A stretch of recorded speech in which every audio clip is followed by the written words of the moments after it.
Selamat pagi semuanya. Pagi. Waduh, kurang semangat ini. Jadi kalau saya bilang selamat pagi, itu jawabnya pagi, pagi, pagi, luar biasa. Oke, kita ulang lagi sekali ya. Selamat pagi. Pagi, pagi, pagi, luar biasa. Oke, terima kasih. Bagus semangat namanya ya. Sebelumnya izinkan saya memperkenalkan diri terlebih dahulu. Perkenalkan, nama saya Gudarma.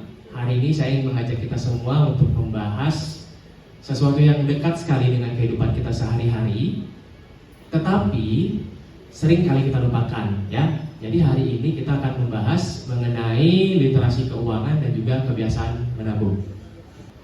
Oke, sebelum kita mulai, saya mau coba tanya dulu nih ke teman-teman semuanya.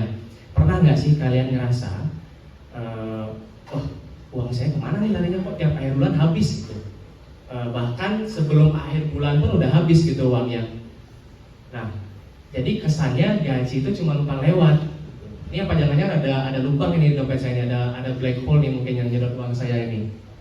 Jadi terkesan uang itu cuma muncul di awal dan juga belum di akhir juga udah habis gitu. Benar atau enggak? Benar. Oke.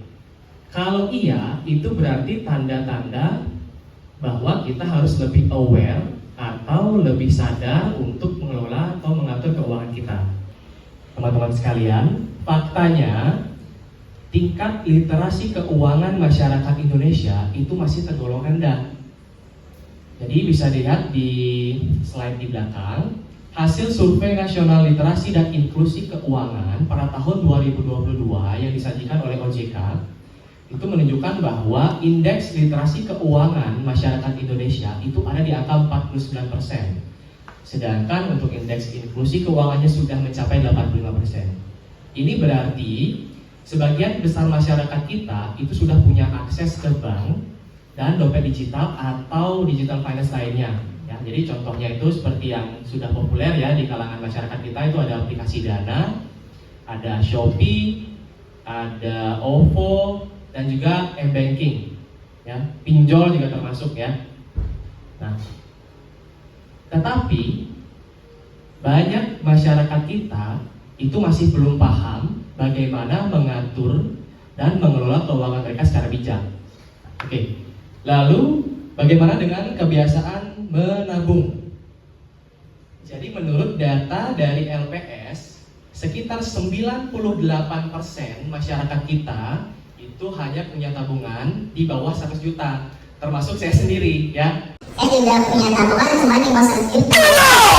Nah, ini berarti masyarakat kita itu masih hidup dari gaji ke gaji ya, tanpa memiliki dana darurat untuk kebutuhan darurat dan tidak memiliki investasi serta tidak mempunyai tabungan untuk jangka panjang atau hari tua.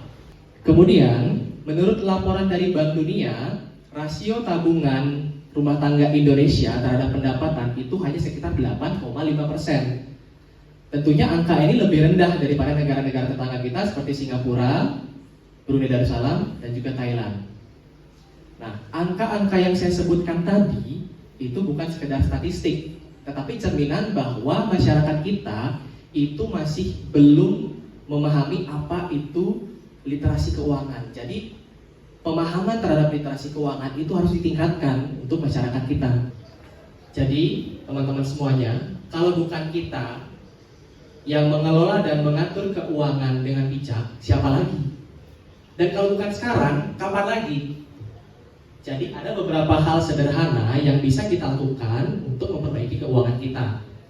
Nah, yang pertama kita bisa lakukan pencatatan. Jadi kita mencatat setiap pemasukan dan juga pengeluaran. Kemudian yang kedua itu ada budgeting, jadi kita membuat anggaran belanja supaya lebih terukur. Jadi jelas uangnya dipakai untuk apa aja. Lalu yang terakhir barulah kita menyisihkan uang untuk ditabung, ya. Jadi tabungan itu bisa berupa dana darurat, ada investasi, dan juga tabungan jangka panjang atau tabungan masa pensiun. Saya percaya bahwa kita semua kalau mau belajar dan mau berkomitmen, kita bisa menjadi masyarakat yang tidak hanya menguasai literasi digital saja, tapi kita bisa menjadi masyarakat yang mampu menguasai literasi keuangan juga. Jadi tidak hanya digital, tapi keuangan juga kita kuasai secara finansial. Nah, terakhir saya ucapkan terima kasih banyak kepada teman-teman semuanya atas perhatiannya. Semoga kita bisa menjadi pribadi yang lebih baik, ya, menjadi pribadi yang cerdas dalam mengelola keuangan dan juga siap untuk menyongsong masa depan yang lebih baik. Ya, jadi dengan segala kesiapan, ya, secara finansial kita bisa memiliki ekonomi yang lebih stabil. Jadi sekian dari saya, selamat pagi dan terima kasih.